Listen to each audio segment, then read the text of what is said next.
वो पैसे नहीं ले, तू मेरा चाचा नहीं है। वो थैंक यू कह रहे हैं, वो तो इंग्लिश बोलना है, तो वो भी भाई थैंक यू कह। हाँ वेरी। अस्सलाम वालेकुम। ओ भाई जी खलोया ने। अस्सलाम वालेकुम। किधरों आ रहे हो? ਕੰਮ ਤੋਂ ਆ ਰਹੇ ਭਾਈ ਕੰਮ ਤੋਂ ਆ ਰਹੇ ਹੋ? ਲੈ ਮੇਰਾ ਭਰਾ ਮੈਂ ਨਿਕਲਿਆ। अस्सलाम वालेकुम। ਹਾਏ ਭਰਾਵਾਂ ਨੂੰ ਠੰਡਿਆ ਕਰ, ਬਸ ਦੁਆ ਕਰਨਾ ਕਿ ਬੰਦਾ ਸਭ ਨੂੰ ਤੌਫੀਕ ਦੇਵੇ ਕਿ ਉਹ ਇੰਜ ਹੀ ਨਾ ਬਾਹਰ ਨਿਕਲਣ, ਮਜ਼ਦੂਰ ਬੰਦਿਆਂ ਨੂੰ ਨਾ ਠੰਡਾ ਪਾਣੀ ਪਿਆ। ਹੁਣ ਤੁਹਾਨੂੰ ਕਿੰਨੀ ਪਿਆਸ ਲੱਗੀ ਹੋਈ ਸੀ, ਪੀਓ ਫਿਰ ਅੱਲਾ ਦਾ ਨਾਮ ਲੈ ਕੇ, ਕਿ ਘਰ ਜਾ ਕੇ ਪੀਣੀ ਨੇ, ਇੱਥੇ ਪੀਣੀ ਹੈ। ਚਲੋ अस्सलाम वालेकुम जी। भजन क्या हाल चाल है? किधर गर्मी च फिर रहे हो? काम कर रहे हो? की काम करते हो? मजदूरी करते हो? ਲੈ ਮੇਰਾ ਭਰਾ ਅਸੀਂ ਇੰਜ ਦੇ ਬੰਦੇ ਲੱਭ ਰਹੇ ਹਾਂ ਕਿ ਜਿਹੜੇ ਮਜ਼ਦੂਰ ਹੋਣ ਤੇ ਉਹਨਾਂ ਨੂੰ ਅਸੀਂ ਨਾ ਠੰਡਾ ਪਾਣੀ ਪਿਆਈਏ। ਨਹੀਂ ਮਿਹਰਬਾਨੀ ਵਾਲੀ ਕਿਹੜੀ ਗੱਲ ਹੈ। ਅੱਲਾ ਹਾਫਿਜ਼। अस्सलाम वालेकुम। की हाल नहीं भरावा? ठीक है। किधर? अच्छा मजदूरी कर रहा है मिस्त्रियां नाल? लै भाई मेरा भरा ए वेख मैं तेरे वास्ते की लैके आया,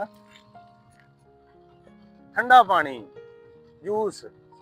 मैं लभ रहा मजदूर बंदे, मैं तो उन्होंने ठंडा पानी पियाइए। खोल के पी जरा,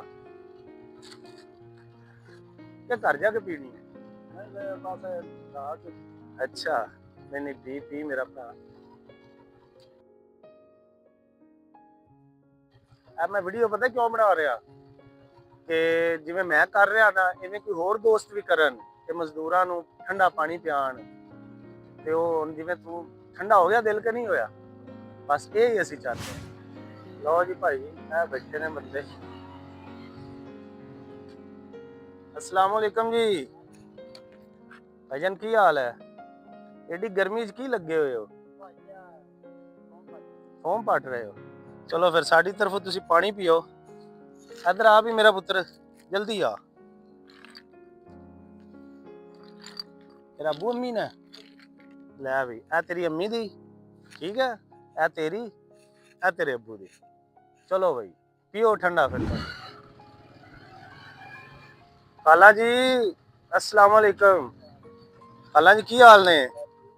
एडी गर्मी च जा रहे हो ते आ ਤੁਹਾਨੂੰ ਅਸੀਂ ਪਾਣੀ ਦੇਨੇ ਆ ਠੰਡਾ ਪਾਣੀ ਪੀਓ ਪੁੱਤਰ ਦੀ ਕੋਲੋਂ, ਠੀਕ ਹੈ ਜੀ। ਆ ਬੱਚੇ ਵੀ ਆਪਣੇ ਨਾਲ ਨਾਲ ਬੱਚੇ ਇਹ ਕੀ ਚੁੱਕੀ ਫਿਰਦੇ ਆ?